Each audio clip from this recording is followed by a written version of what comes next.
Ne savez-vous pas que votre corps est le temple du Saint-Esprit qui est en vous, que vous avez reçu de Dieu, et que ne vous appartenez point à vous-même, car vous avez été racheté à un grand prix. Glorifiez donc Dieu dans votre corps et dans votre esprit, qui appartiennent à Dieu. 1 Corinthiens 6, 19, 20. Notez bien ces deux phrases.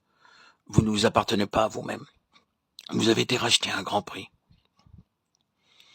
Si nous sommes authentiques, si nous sommes un authentique croyant, nous sommes alors devenus la propriété du Seigneur Jésus-Christ, celle qu'il s'est achetée lui-même pour nous sauver, nous racheter, nous pardonner et nous purifier. Le Seigneur Jésus-Christ a laissé et abandonné tout ce qu'il possédait. Nous lui appartenons.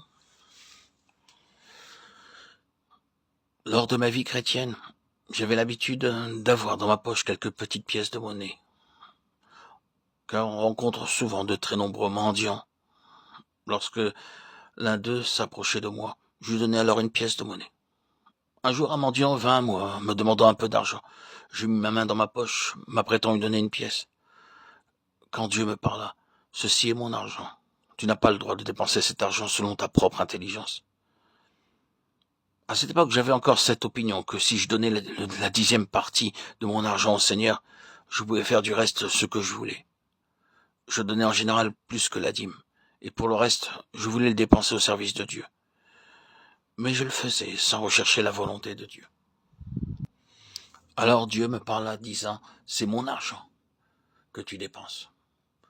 Un demi-centime ou un centime, peu importe, c'est mon argent. » À ce moment-là, cette parole, « Vous ne vous appartenez pas à vous-même » s'imposa très fortement à mon esprit.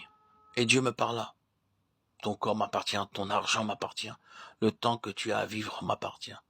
Tu n'as pas le droit d'en user selon ta propre guise.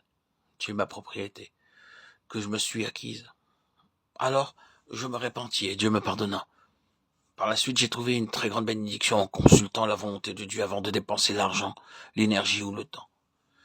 Un jour, un homme vint à moi me disant, « Il fait très froid aujourd'hui, n'aurais-tu pas un drap ou une couverture pour me réchauffer ?»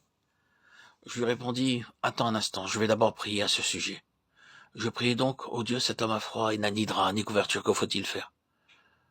Le Seigneur me dit, « Tu as une couverture, donne-la lui. » Alors je dis au Seigneur, « Seigneur, c'est une couverture toute neuve. Il n'y a aucun trou dans cette couverture, elle est entièrement neuve. Quand pourrais-je donner à cet homme cette couverture toute neuve ?» Le Seigneur me répondit, « C'est ma couverture, à moi, ce n'est pas la tienne. » Alors je la lui donnai, et cet homme s'en alla plein de joie. Je me mis à penser, et moi, comment vais-je me couvrir cette nuit? Je vais devoir me coucher avec mes vêtements afin d'être gardé au chaud. Mais cette même nuit, en rentrant dans ma chambre, après avoir fait du travail en plein air en ville, je trouvai sur mon lit un paquet volumineux, sans aucune mention d'expéditeur, avec ces paroles, « Le Seigneur nous a parlé, nous demandant de vous envoyer ce paquet. » J'ouvris donc le paquet et je découvris une couverture de la même dimension, de la même couleur, et tout aussi neuve que celle que j'avais donnée. Ainsi le Seigneur commença à me parler jour après jour. Tout ce que je possède lui appartient, mon temps, mon argent, mon énergie, tout est à lui. Je ne m'appartiens pas à moi-même. Je vous le dis au jour du jugement, les hommes rendront compte de toute parole vaine qu'ils auront proférée. Matthieu 12, 36. C'est ainsi que j'appris et que nous pouvons apprendre comment on peut être délivré de beaucoup de pertes inutiles en recherchant la volonté de Dieu. Avant de dépenser de l'argent, avant d'aller quelque part pour faire quoi que ce soit, nous recherchons la volonté de Dieu, nous consultons le Seigneur pour découvrir son plan parfait.